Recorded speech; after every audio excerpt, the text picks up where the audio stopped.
बहुचर्चित मत्सा गावचे सरपंच संतोष देशमुख यांच्या खटल्याची सुनावणी सरकार पक्षातर्फे आज आम्ही सुरू केली।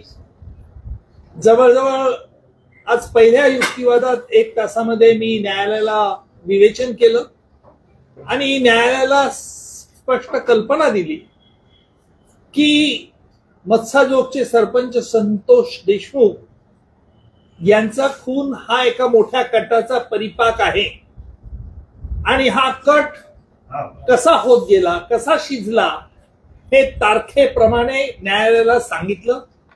त्याचप्रमाणे प्रत्येक तारखेबाबत आमच्याजवळ पुरावा आहे हा देखील मी आज न्यायालयात दावा केला। विशेषतः ज्यांनी धमकी दिली, ज्यांनी वाल्मिक कराड यांनी जी धमकी दिली, त्याचप्रमाणे गँग लीडर हा तिथे प्रत्यक्ष आला आणि त्याने सुदर्शन घुलेने देखील त्या धमकीचा पुनरुच्चार केला। या सगळ्या गोष्टी सरकार पक्षाकडे व्हिडिओ रेकॉर्डिंगच्या स्वरूपात आणि ऑडिओ रेकॉर्डिंगच्या स्वरूपात आहेत आणि न्यायालयाने सांगितलं की हा कट म्हणजे एक कंटिन्युइंग क्रिमिनल कॉन्स्पिरसी आहे। हा कट 2 किंवा दोघांपेक्षा अधिक आहेच, परंतु हा कसा वाढत गेला आणि यातील आरोपी कसे दोषी आहेत। यातील एक फरारी आरोपी आहे, त्याच्याबद्दलही आम्ही कृष्ण आंधळेबद्दल न्यायालयाला विशद केलं की याचा देखील या गुन्ह्यात सहभाग कसा आहे। आता महत्वाच्या 2 गोष्टी याच्यामध्ये आम्ही आज न्यायालयात विशद केल्या। काही जे महत्वाचे साक्षीदार आहेत त्यांची ओळख ही गोपनीय न्यायालयाने ठेवावी अशी न्यायालयाला विनंती केली आहे।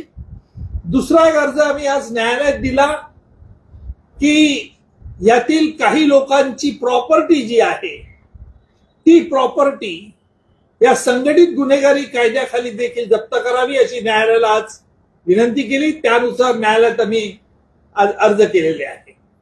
या सीआयडीचे एसआयटीचे प्रमुख श्री तेली हे स्वतः न्यायालयात हजर होते, त्यांचे सहकारी सर्व हजर होते।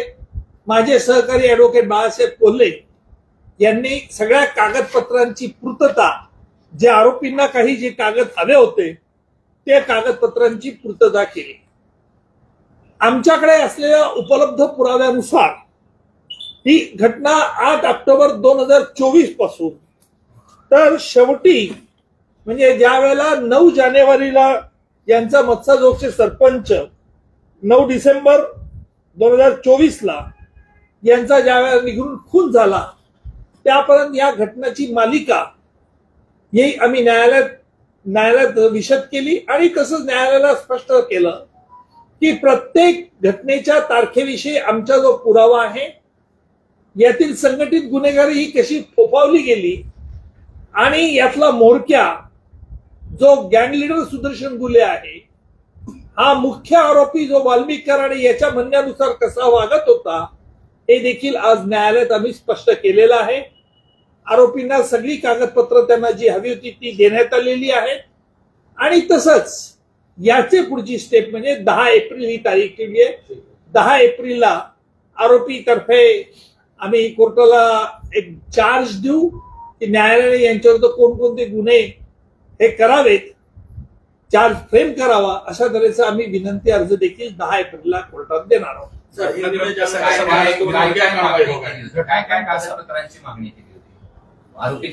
आरोपीच्या वकिलांनी ज्या कागदपत्रांवरती सरकार पक्षाची भिस्त होती, विशेषतः सीसीटीव्ही फुटेज, त्याचप्रमाणे सीडीआर्स, त्याचप्रमाणे या आरोपींची जी गोपनीय मीटिंग जी झाली जी 7 डिसेंबर 2024 ला आणि त्याचप्रमाणे ही जी मीटिंग झाली त्याप्रमाणे हॉटेलच्या तिथे जे एकत्र भेटले होते त्या संदर्भातले सगळे कागदपत्रांचं मागणी त्यांनी मागितली होती, त्याप्रमाणे मागणी। त्याचप्रमाणे यांनी प्रत्यक्ष ती अबादा कंपनी जी आहे या अबादा कंपनीच्या अधिकाऱ्यांना जी धमकी दिली होती ती धमकीचे ऑडिओ कॉल्स, ऑडिओ रेकॉर्डिंग हे सुद्धा न्यायालयात आम्ही हजर केले आहे।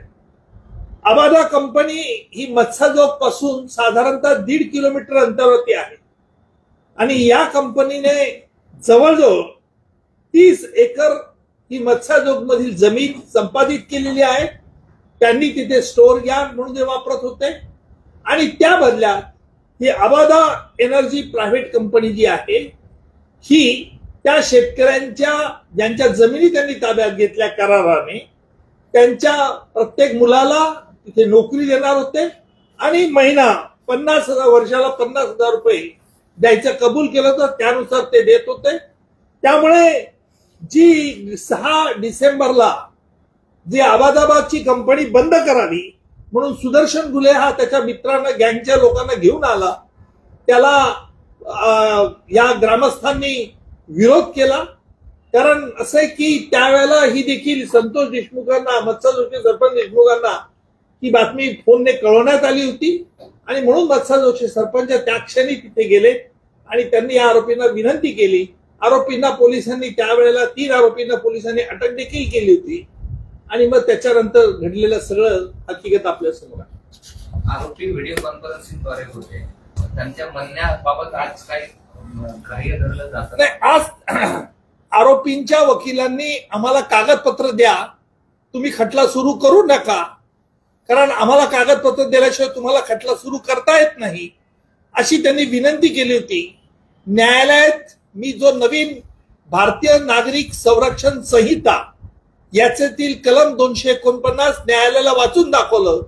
ज्या क्षणी हा खटला न्यायालय सत्र न्यायालयात येतो व ज्या क्षणी आरोपींना न्यायालयासमोर हजर करण्यात येतं तेव्हा सरकारी वकिलाने सरकारची काय केस आहे हे न्यायालयाला सांगितलं पाहिजे, जेणेकरून न्यायालयाला त्याचा आम्ही सांगतो त्या घटनेचा अभ्यास करता येईल आणि त्याप्रमाणे ज्याला इंग्रजीमध्ये म्हणतात opening of the case of the prosecution त्याप्रमाणे आज न्यायालयामध्ये आम्ही संतोष देशमुख यांच्या खटल्याची सुरुवात आजपासून आम्ही सुरू केलेली आहे.